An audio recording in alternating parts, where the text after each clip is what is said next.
Welcome back. It is your Feel Good Breakfast Show. Thank you for spending your Tuesday morning with us. Such an interesting conversation we've been having. So let's continue talking about heartburn. It's a common condition that affects millions of people, and it can cause discomfort and disrupt daily routines, which is why we have to intervene right now. While there are so many known causes of heartburn, such as poor diet, stress, and even lifestyle choices, many overlook the importance of a consistent and also healthy morning routine, which is why this morning we are joined by the great Dr. Manoj Bhagwandeen, a general practitioner with a special interest in medical aesthetics, to discuss how an effective morning routine can really help prevent and manage heartburn, promoting overall digestive health and well-being. Doc, welcome back. Thanks for having me back. It's always a pleasure to be on the show. Thanks. Oh my goodness. Let's get into this conversation because, like I said, millions of people are actually impacted and affected by this. So what happens when we get heartburn and what actually causes it at the end of the day? I mean, there's been a lot that's been discussed on the show already. I think it's important to understand what heartburn really is. Yes, Despite the name, it's actually got very little, if anything, to do with the heart. And because of where we actually get the pain and discomfort, it's classically been attributed to some sort of a heart issue. But basically what happens is we've got our stomach that produces acid. And there's a valve that sits between the stomach and what we would call our esophagus or food pipe. Now, this is actually meant to be closed unless we're swallowing.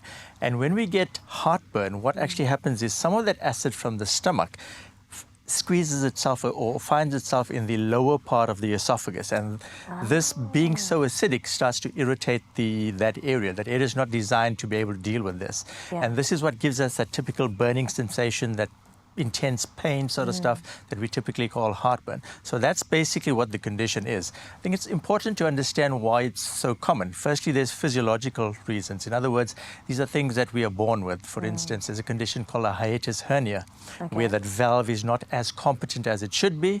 There's something called gastroesophageal reflux disease. This is where, again, the valve's not competent and we get this constant oozing up of a bit of stomach acid. Yeah. And just as we get older, that valve in itself becomes a little less competent. Then obviously diet plays a massive role. We know modern diets, we've spoken about this before, modern diets are very compromised. Not only what we eat, but how we eat. We tend to overeat, overindulge, eat late at night, jump into bed. Exactly, jump out of bed, rush and have breakfast, and off we go. These are all really not conducive to poor gut health, especially with managing this condition.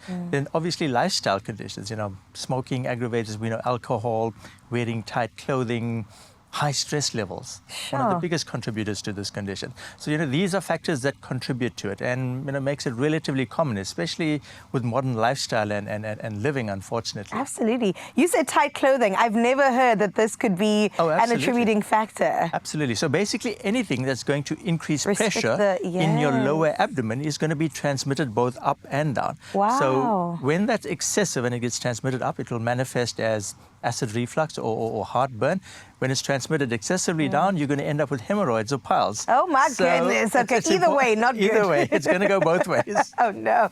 Okay, but we do have solutions. Let's talk a bit, Doc, about an effective morning routine. If we really clock it and do well when it comes to starting our day, can this impact and help? And if so, if it can, how so? Oh, absolutely. I think it's very important that we start to incorporate and inculcate this culture into our lifestyles.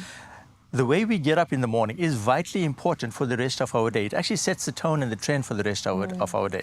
If we get up in a heightened, alert, stressed out state, that's more than likely how the rest of our day is going to go. Yeah. So if we develop a healthy morning routine, and by this I mean get up in a relatively gentle way, so don't jump out of bed, get up, lie in your bed for a few minutes, reflect on the day to come in a positive way, sit up for a few moments. We spoke about breathing exercises. Do your deep breathing exercises while you seated up in bed. Gently get out. Don't rush to go and look at your phone. Looking at your emails, your messages. A lot of this can immediately infuse you with negative vibes for the day. It's going to pump up your cortisol level. It's going to aggravate this condition. We know that cortisol has a direct negative effect on stomach acids. Diet, for instance, don't rush to go have that cup of coffee. Get up in the morning, have a small glass of warm water. What this does is that it gets your digestive system working. It's going to dilute out the stomach acids. So even if there is a bit of reflux, it's not going to be as intense. Delay your coffee for an hour at least after you've gotten up.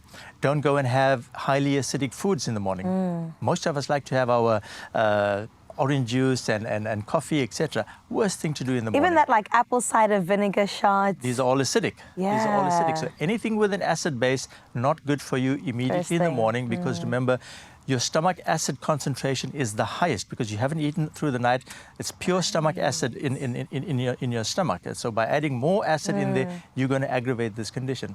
Lifestyle, again, don't go and do your heavy morning exercises immediately after you've gotten out of bed. Sure. If you've already got an incompetent valve there, much more of the acid is going to squeeze itself up when you increase your abdominal pressure. Right. So rather postpone that for an hour or two after you've gotten out of bed. Wow. You've had a light breakfast, the type of breakfast we eat. Don't have an acidic breakfast. Don't go and have those deep fried things we like to enjoy in the morning. The high fatty foods, right. the eggs and bacon and the yeah.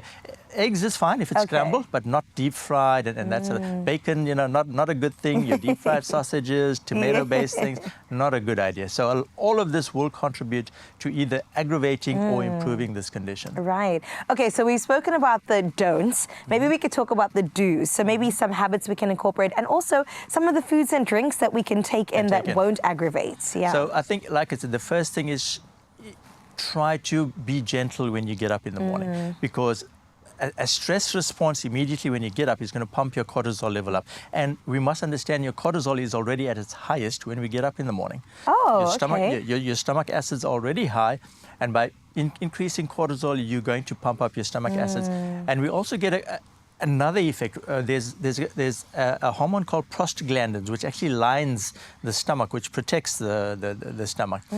The higher your stress levels go, the lower this goes. So this protective mechanism is also compromised. Sure. So get up gently, ease out of bed, calm your mind, etc. Do your meditative exercises, breathing exercises, etc. Have like I said, have a bit of water. It's going to dilute the stomach acid. Warm water, not hot water. So no really hot drinks early in the morning. Warm water. You can have herbal teas. Ginger tea is excellent. It calms the stomach, neutralizes the stomach. A lot of people get triggered by dairy products. Just be careful. You need to know and identify your trigger factors. For instance, if normal dairy is going to aggravate it, then rather switch to having almond milk or something like that. Again, don't wear tight clothing. Ease yourself into the day. Don't go and a typical habit a lot of us have is, we've eaten quickly, we put our clothing on, and then we're going to bend over to tie our shoes immediately. Yeah. Right after you've had a full breakfast. Your tummy is really full. You bend over for that minute or two. You're actually squeezing it. So rather put on your clothing before you've had breakfast. Yeah. There's quite a few things we can do, that will positively affect this condition. It's just being cognizant of what triggers it and avoiding those. I think just paying attention is the most important thing. And these tips are so great, Doc. Thank you so much for coming through again. Pleasure. My goodness, let me tell you, Feel Good fam, that I've seen a direct difference in incorporating these and not doing these. So it definitely has an impact on your daily routine. So let's work on an effective one. Why don't we? So many tips have come your way. I hope you've been taking notes. Now then, let's head on over to Ryle to see what else we've got for you.